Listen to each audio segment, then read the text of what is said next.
Kenyon gets the handoff, goes over right tackle. He is in. Touchdown! Touchdown, Alabama! The second of the year for Kenyon Drake. One of the reasons why Kenyon Drake was one of the 7 players singled out by the coaching staff for his role in the win over Colorado State. Welcome back to the Nick Saban Show, presented by Alpha. We're live at Buffalo Wild Wings in Tuscaloosa. Coach been out visiting with the fans and also with his wife, Terry. He's back on stage, so is Chris Lowe. Chris, you start this second segment. Okay, Nick, looks like you're going to get, I guess, Beyond Blue back this week. How big is that, especially against as many big-time playmakers as Ole Miss has? Well, I think it's really important for a couple reasons. You know, Deion Ballou started for us all last year. He's a very good player, really understands the system. He's a good leader. He affects other people in a positive way.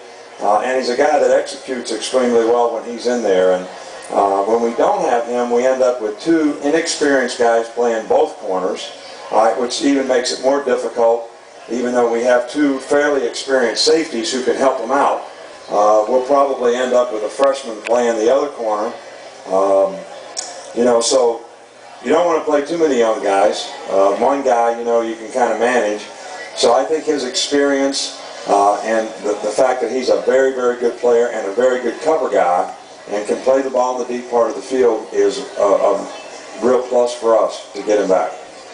Landon Collins has played so very, very well for you, Coach. He was one of your special teams players of the week, but he just hits folks, doesn't he? Well, Landon is a very explosive, powerful, instinctive, fast, you know, good football player that, you know, has played a lot in roles, you know, on the team so far for us. He's probably our best, most productive special teams player. But he also plays dime. When we play 6 defensive backs, he's a dime guy, which we played about the whole game against Texas A&M. And he'll play some in this game in that role. And he continues to improve and develop as a safety, which I think he's going to be a fantastic safety playing in the deep part of the field as well. All right, bunch of fans here at Buffalo Wild Wings. Gentlemen with the microphone in hand, tell us who you are, where you're from. Hi, good evening, Coach, everyone. My name is Micah Smith. I'm from Cleveland, Alabama. I'm a senior here at the university. Great. And I'll try to make my question quick. Coach, what do you think are some of the things we learned most about ourselves playing different combinations at defensive back last week against Colorado State?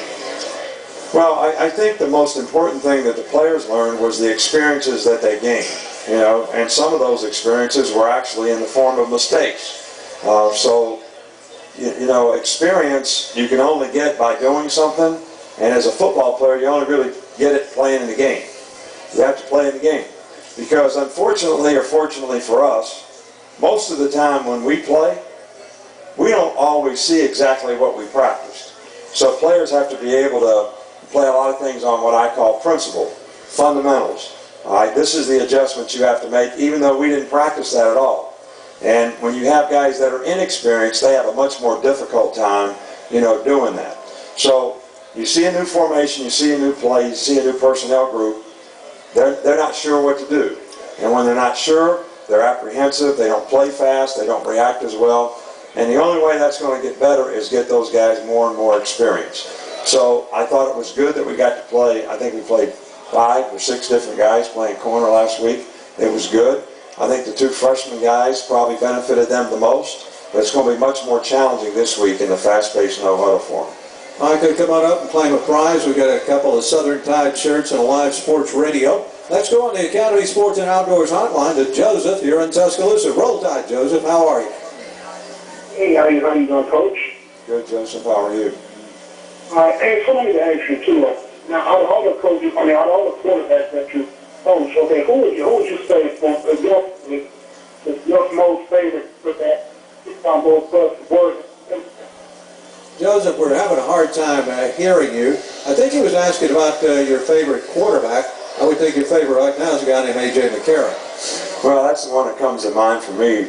You know, maybe it's because he's our quarterback right now, and you know, you're kind of focused on what's happening right now. And I don't think that anybody could question the fact that anybody that's played quarterback for me, or many that's played quarterback for anyone, has been more successful in terms of wins and losses than what A.J. McCarron has in his career here as a starter. I mean, I've never really sat down and done the math, but, you know, we've had some pretty good teams. He's been pretty productive, and, you know, the great thing about A.J. is he doesn't make a lot of bad decisions. You know, he threw 30 touchdowns last year and only 3 interceptions. Threw a bad interception in the last game, and he was really trying to throw the ball away and never got enough on it, but that doesn't happen very often. You know, his decision making and his judgment and his patience to take what the defense gives, you know, really contributes a lot more to what people think to our success as a team and how well we've been able to play offense. Because turnovers, which a lot of them are created by what the quarterback does, whether he puts you in the wrong play or throws the ball in the wrong place, doesn't read the defense correctly or whatever, we haven't had a lot of those. And I hope we continue to do that.